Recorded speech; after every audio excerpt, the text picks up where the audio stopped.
Yo, what is up YouTube? Welcome back to the Siege video here. This one is against Phantoma and VS. Let's get right into the attacks here. First attack, we have a Carcano Triana. You guys saw this failed me last Siege against a Carcano Krakatriana. This time there's a Nyx instead of Kraka. So we gotta run it back. Let's see, is Yanhang a better LD than Nyx? She wasn't a better LD than Kraka, obviously. But is she a better LD than Nyx? Running it back here. And I received a comment saying how I should show the runes to the offenses. I do usually show the runes, just didn't show like this team since it is on one of my defenses, monster on defense, so can't be showing those. But anyways, Triana's already gone. So we seem to be doing just fine here. Yana's going to be tanking the Carcano here, since the Nyx is actually, Nyx moves in front of the Carcano, so it's going to be hitting the Yanhang, and therefore making the Yanhang the lowest HP, so Yanhang can be tanking the Carcano. This Carcano doesn't seem to be doing a whole lot of damage either. And obviously, since Yanhang is tanking it, we do have the Triana passive for that guaranteed. Triana is not focused by the Carcano. And just like that, Carcano is gone.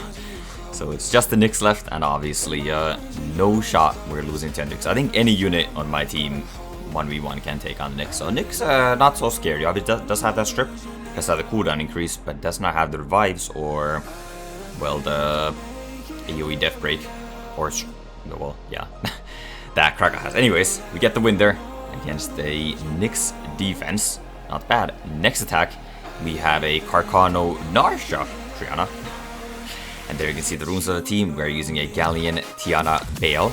I like Bale a bit more here than Zyra, since, I don't even know why. I guess because of the dots. And this shouldn't one-shot the Carcano, which actually doesn't. Perfect damage. The dots would kill, but then the Triana is actually a nemesis, so Triana does cut. Therefore, Carcano doesn't die, but then he procs, so, well, he's dead. Bale also hangs out by the skin of his teeth. I forgot that I actually didn't even proc the Triana passive there, so the Tiana AoE actually procs the passive of the Narsha, so Triana gets a turn, doesn't kill the Bale, and Bale can finish the job after easy 2-0 start here. Next attack, we have a Carcano Lulu Mala. I mean, we've seen this team before. We've seen the defense before. There's Carcano Pra Tyrannus all over the place. Still pretty prominent defense here.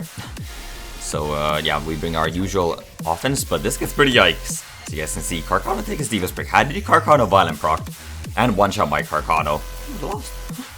We would have lost. Usually, you guys saw my Lulu is like plus 159, I think it was. So Pras are usually faster than that. And therefore they like hit the Carcano first, and then, you know, my Lulu can heal up after. But yeah, right there, my Lulu actually outspeeds the Pras. I didn't want to buff turn 1 either, because Pra could strip that, and then Pra actually does the damage on the Carcano. So Carcano could have died there. Fortunately, it didn't die. So we are stabilized here. Obviously, Mala is getting the provokes, being the target here. His Carcano disappears. Gets wiped by one Carcano attack. Obviously, he does still have the Tyrannus, so revives are possible. Especially that now that it resists the provoke too, so revive comes through.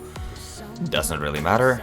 Obviously, my Carcano is going to go here, and his Carcano dies again. Easy. And yeah, now the revives on cooldown. Still, obviously, can't get revived again. And, you know, could still lose. Mela is not getting targeted by anyone here now either.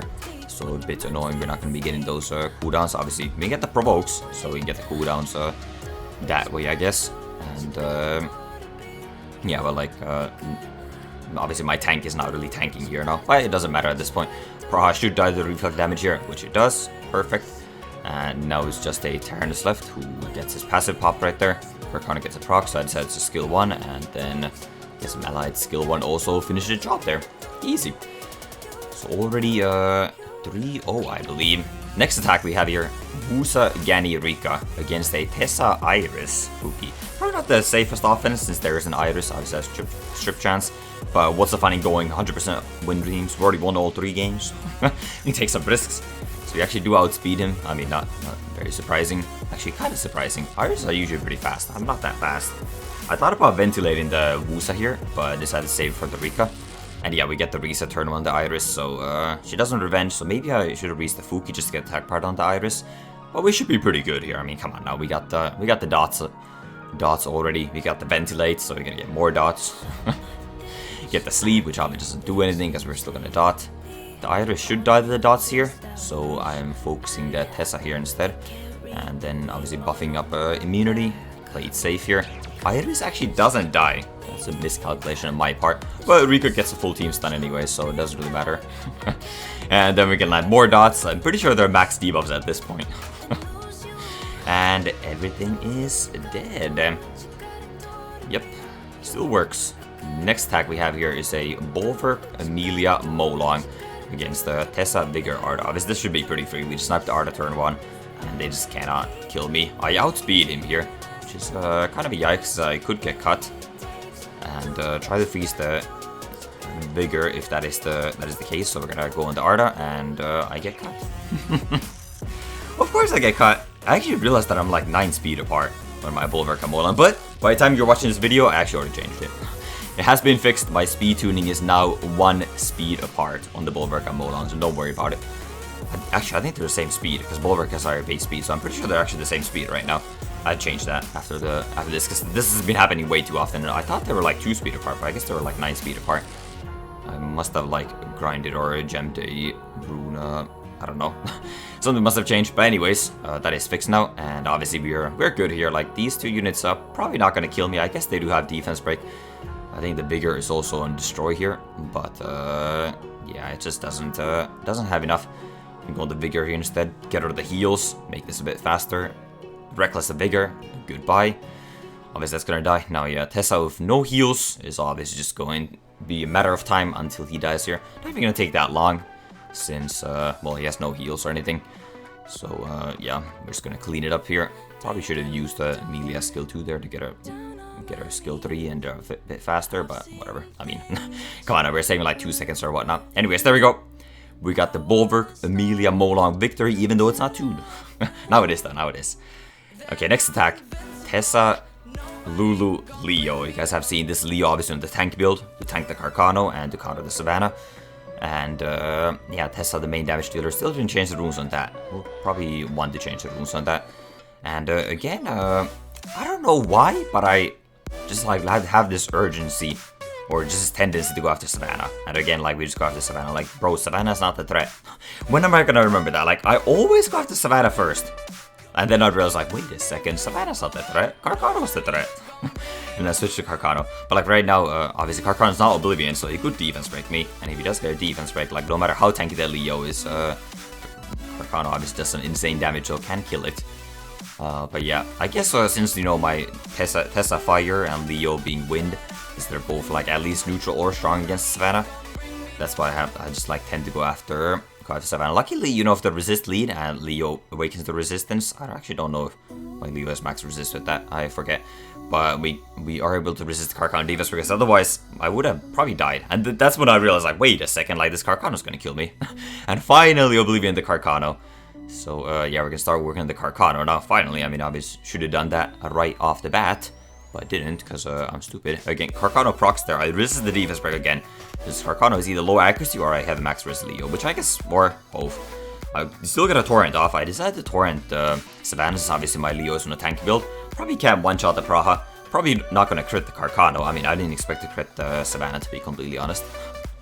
We got the crit, we get the dismount, although obviously could have been kind of nice to just kill the Savannah, because obviously I do have Oblivion, so we don't necessarily even need to dismount her, could just kill her, and I guess that's what I, you know, went for like turn 1 too. But yeah, we're working this Carcano now. It's prevented those defense breaks right now. Like Leo, like he may die even further defense break. Okay, we get the nice Lulu heal.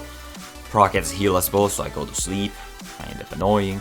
Kind of annoying. Carcano's already Oblivion, and I decided to just work on this Savannah a bit since she's dismounted. But here, almost died. Carcano misses crit, gets a double violent proc, misses crit on my Leo. I don't know how much crit rate that Carcano has, but he probably has like 84 crit rate. And I just got a 1% chance right there of him missing a crit. I don't know, because I don't think I've seen him miss a single crit before that. So quite lucky there that the Carcano doesn't. I mean, obviously unlucky that the Carcano procs twice, but lucky that he misses crit, and therefore Leo survives. Even if Leo dies, actually I'm not sure I can kill the Praha if Leo dies, since I don't have any destroy on my team. I probably do need the Leo dots to kill the Praha. And well, at this point, spoiler alert, game is won. And yeah, it does take me a bit to kill the Praha here. But yeah, Carcano goes down right there, Tessa attack, and then fast forward, Lulu kills the Praha. But yeah, you saw the dots in the Praha. The Leo obviously just does those dots, and that's how we kill the Praha right there. Anyways, next attack, we have a CR Clara. I realized I didn't use this offense last siege. Maybe that's where I went wrong. That's why I did so poorly. I don't know if this Pra is missing a rune or what, but she's not very fast. Anyways, we get the strips, we get the pushbacks, we get the bomb, we get everything, even the attack break, defense break, you know, violent proc, everything is working. Like, this is phenomenal. This is phenomenal. CR's procking. Like, this is the freest win of my life. Yeah, I need to use this. I usually do use this offense. Obviously, didn't show the runes either, since like they are on swift sets and defense and stuff like that. I probably should have detonated there, because then the Savannah can violent proc out, which I actually did. But I mean, at this point, I'm kind of an autopilot, thinking that the game is already won. And I mean, it is won. It is definitely won here. Just spam a couple of skill ones and kill the 7 off. 7 wins in a row. Oh, okay, Topa, I see you. Can we finish off the 10-0? Next attack here. I think this is my 3rd Lulu already being used. Oh, putting all 3 Lulus to good use here. Feng, Lulu, Laika. Carcano goes first. Savannah goes second. Yikes. These guys have really slow prahas. If they had fast prahas that actually like moved with the team, my Laika probably would have died there. Well, actually, probably did use skill 2, so if had Praha used skill 1 there on the Laika, I probably would have died. But we get the defense bringing the Carcano. Obviously, Laika doesn't glance, so we don't care that he's in the stands, and Carcano is down. That was pretty wonka at the start too. I guess I'm getting quite lucky this siege with the Carcano missing crit on my Leo. Well, I guess that's not luck right there. I guess that's his runes being slow. And my Lulu actually cutting the Praha. But yeah, like there's definitely some close calls in this siege. But we get the win here pretty easily too. The Leo revenge, like a revenge, and then like a skill 1. Goodbye to the Savannah. 8 wins in a row. 2 more. 2 more. Can we get it, or do I choke here? Next attack, Molong, Platy, Savannah, or against Molong, Platy, Savannah. I bring in my Feng, other Feng, Ternus, Harmonia. I just tank the Molong. This is probably not the brightest of ideas, this team, since the Platy has a reset. Obviously going to go on my wind units too, so I could just reset Ternus, which is also why I decided to use the skill 3 there. Also, that skill 3, had Savannah use skill 3, would prevent me from getting defense broken. Obviously, Savannah needs to have higher attack than your defense, and with the defense buff, got insane defense. Probably don't even need the defense buff to not get defense broken, since I obviously do have a defense lead here, and Ternus and Windpent are both high defense units. So we're going to get the dismounted Savannah here. Looking pretty good. I think my Ternus did get reset by the Platy though, but obviously we're not in the threat of dying. Molong used Reckless. Harmonia is still very healthy. Molong takes defense break, so I decided to go after that. Don't quite kill it, and decided to kill the Savannah here instead. Not getting the kill, since that obviously would go after my Harmonia, and if it crits, that could be kind of scary. So I don't have a revive here now from Ternus. Well, I think it's a couple of nice Violent procs, and both his Molong and Savannah are dead now. Then Triana also gets a couple of Violent procs. Ternus does have his revive back up, and now there's just a Platy left. Like, even if, you know, I get reset here or whatnot, Platy has a pretty long cooldown to revive, since she did already revive the Molong once here. And we finally get a defense break on her, just using his skill 1s, trying to get more damage onto her. Gets a nice 2-turn stun. I sometimes forget that Platy has that buff. But yeah, 2-turn stun, not enough. Platy goes down, and we get the 9th win. Last team. Yeah, what is that team? That is a good question.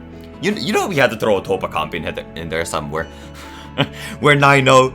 May as well risk the 10-0 with a stupid team.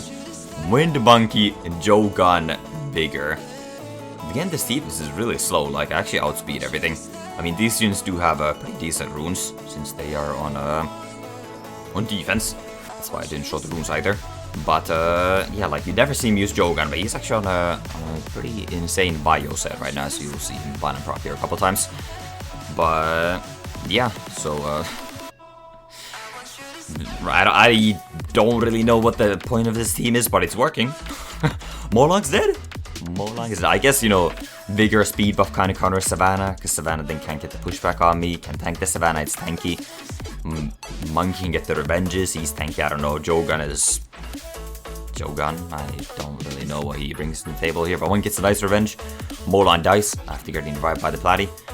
The Savannah is sitting in the scroll. We'll go after this Platy next year. Nice crit from the Monkey into a Violent proc, into another crit. God, Monkey. Platy dies. Vigor still holding on. Yeah, is quite a tanky bigger here. And then a Monkey almost knocking her off the beast. Not quite. We can use the Stroll here to cycle back into skill 3, since obviously skill 1 damage is still gonna kill. And Monkey with the revenge gets the kill, gets a 10-0.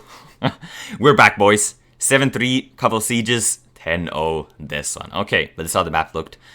Yeah, 1v1 against VS, and then Phantoma gets the free win, but we get the pretty easy second place here. But yeah, that is it for the siege. Hope you guys enjoyed it. Make sure to leave a like if you did, drop a comment, and make sure to subscribe to the channel. Other than that, I will catch you guys later. Bye!